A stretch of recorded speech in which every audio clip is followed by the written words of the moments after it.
ভাবুন তো, মানুষের তৈরি সবচেয়ে দূরের মহাকাশযান এখন পৃথিবী থেকে এত দূরে যে এর সংকেত আমাদের কাছে পৌঁছতে লাগে প্রায় 22 ঘন্টা। এটাই ভয়েজার 1, আমাদের সময়ের সেরা দূত, যে সৌরজগৎ ছেড়ে এখন ভেসে বেড়াচ্ছে আন্তঃনক্ষত্রিক মহাকাশে। বাংলা 24 চ্যানেলে আপনি নতুন হলে অনুরোধ করব সাবস্ক্রাইব করে বেল আইকনে ক্লিক করুন। 1977 সালের 5 সেপ্টেম্বর নাসা উৎক্ষেপণ করে ভয়েজার 1।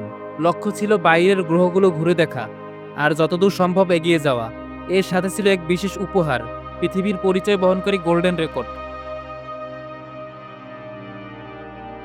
ভয়েজার 1 প্রথমে বৃহস্পতির পাশ দিয়ে যায়। এখান থেকে আমরা পাই গ্রেট রেড স্পটের ক্রস ছবি আর আবিষ্কার করি আগ্নেয়গিরির সক্রিয় উপগ্রহ আইও। এরপর এটি শনির দিকে যায়। শনির বলয় আর উপগ্রহ টাইটানের ঘন বায়ুমণ্ডল সম্পর্কে যে তথ্য দেয় তা আজও গবেষকদের জন্য অমূল্য। 1990 সালে ভয়েজার 1 পৃথিবীর দিকে ঘুরিয়ে শেষবার ক্যামেরা চালু করে। প্রায় 6 বিলিয়ন কিলোমিটার দূর থেকে তোলা সেই ছবিতে পৃথিবীকে দেখা যায় একটি ক্ষুদ্র নীল বিন্দুর মতো, পেলে ব্লু ডট। এই ছবি আমাদের মনে করিয়ে দেয় মহাবিশ্বে আমরা কতটা ক্ষুদ্র আর ভঙ্গুর। ভয়েজার 1 এর সাথে থাকা গোল্ডেন রেকর্ডে রয়েছে 55টি ভাষার শুভেচ্ছা, বাচ্চাদের হাসি, বজ্রপাত, ঢেউয়ের শব্দ, এমনকি পৃথিবীর গান। এটি যেন ভবিষ্যতের কাছে আমাদের পরিচয় বহন করছে। ভয়েজার 1 তৈরি হয়েছিল 1970 দশকের প্রযুক্তি দিয়ে। এর মধ্যে ছিল 8 track tape recorder, 64 kilobyte memory আর 8 বিট কম্পিউটার।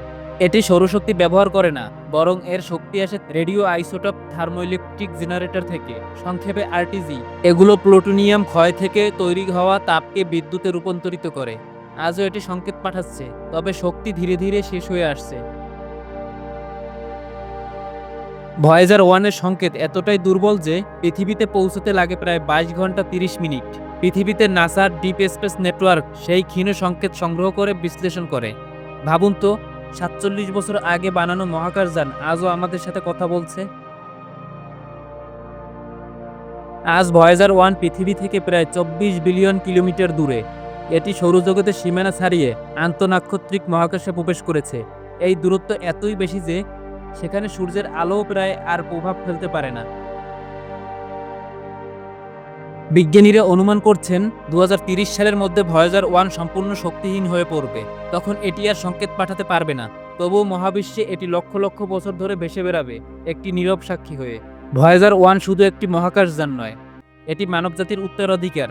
হয়তো একদিন কোনো ভিনগ্রহবাসী এটি খুঁজে পাবে আর জানবে একটি ছোট্ট নীল বিন্দু থেকে মানুষ এসেছিল, যারা মহাবিশ্ব জানার চেষ্টা করেছিল।